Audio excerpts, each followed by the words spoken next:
દોસ્તો, મારા બાપુજી આજ જ ગામડેથી આવ્યા છે અને મને સમાચાર આપે છે ગામડાની અંદર હાલત બહુ ખરાબ છે. ખેડૂત મિત્ર દુઃખી છે. મારા બાપુજી ઘણા બધા ગામડા, આજુબાજુના ગામડાની અંદર ફર્યા, વાડીઓની અંદર ફર્યા, મારા સગા સંબંધીને ત્યાં એમણે જોયું. હવે એમને જ આપણે પૂછીએ કે શું હાલત છે. તમે કયા કયા ગામ ફર્યા બાપુજી? સાવ ગુંડલા, નેસડી, ટીટલા, કાણાતળાવ, ખંભાળિયા, ધારેગણી અને મોંડા, પિયાવા, ઝીંઝુડા, આ બધોય પાક નાશ પામ્યો. કારણ કે માંડી ઉપડેલા ઢગલા હોય, એ ઢગલા ગોઠણે પાણીમાં તરે અને એ માંડીના ઢગલા હાવ ફરી જ ગયા છે. એનો પાલો પણ નાશ થઈ ગયો. ઢોર માટે નિર્ણય નહીં થાય. અને બીજું જે કપાસ છે, આ વરસાદને છે બહુ ઉગી ગયા કપાસ છે અને એ કપાસ ખરાબ થઈ ગયો. એટલે એ વેચવા જાય તો એમાં ભાવ બહુ ન હોય, કારણ કે કાળો પડી ગયો એ કપાસ અને ઓલો કપાસ તો ફૂલેલો વાઈટ હોય, એટલે વાંધો ન આવે. પણ ખેડૂતોને કાંઈ લઈ લેવાનું નથી. આમ કોઈ 100% નુકસાન. એટલે ખેડૂત ભાઈઓ આ સરકાર પાસે દલીલ કરે છે કે અમને કોઈ બી સહાય આપો. જો સરકાર સહાય આપે તો એ આ વરહ પાસ પાડે. નકતોને વરહ કાઢવી મુશ્કેલી વાપરી. અમુકનું ખાતર, બિયારણ, ટ્રેક્ટરના ભાડા, આ બધું મોંઘું, દવા શીખે, એટલે એ પૈસા એને વળતર મળતું નથી. એટલે સરકારને એ વિનંતી કરે છે કે અમને થોડી ઘણી સહાય જો તમે આપો તો અમારું વરસ નીકળી જાય.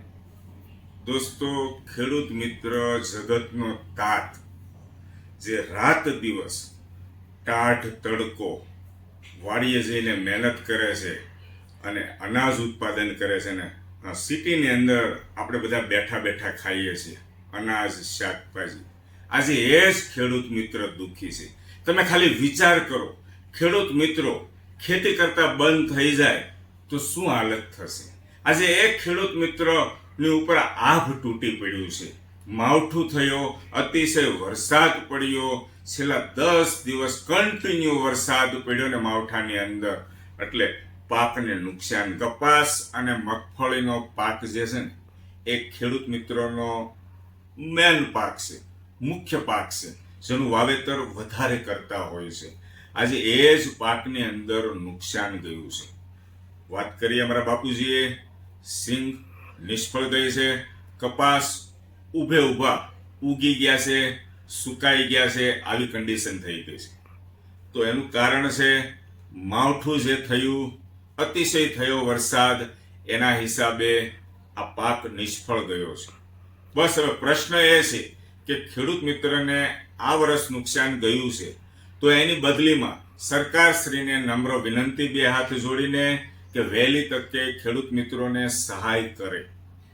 ખેડૂત મિત્ર જો હસતા હશે ને તો અહીંયા આપણે શહેરમાં બેઠા બેઠા અનાજ, શાકભાજી ખાઈ શકશું. જો ખેડૂત મિત્ર જો ઉદાસ હશે ને તો આપણે અનાજ અને શાકભાજી નહીં ખાઈ શકીએ. વિચારો તમે, આ ભારત દેશ ખેતી પ્રધાન દેશ છે. જગતનો તાત અત્યારે દુઃખી છે. જગતના તાતને આજે જરૂર છે તો એને બનતી સહાય કરવી જોઈએ. સૌરાષ્ટ્રની અંદર એક ગામ, કોઈ ગામડું એવું બાકી નહીં હોય જ્યાં મારા ખેડૂત મિત્રોને નુકસાન નહીં ગયું હોય. ખેડૂત મિત્રો જ્યારે ઘરની અંદર પાક આવે ને ત્યારે બિયારણના પૈસા બાકી હોય, બિયારણ, ખાતર વાડીની અંદર, અને ઘણા બધા ખર્ચા એવા હોય. વાડીની અંદર કામ કરતા ભાઈઓ, મજૂરોને પૈસા ચૂકવવાના હોય છે, એ બાકી હોય છે.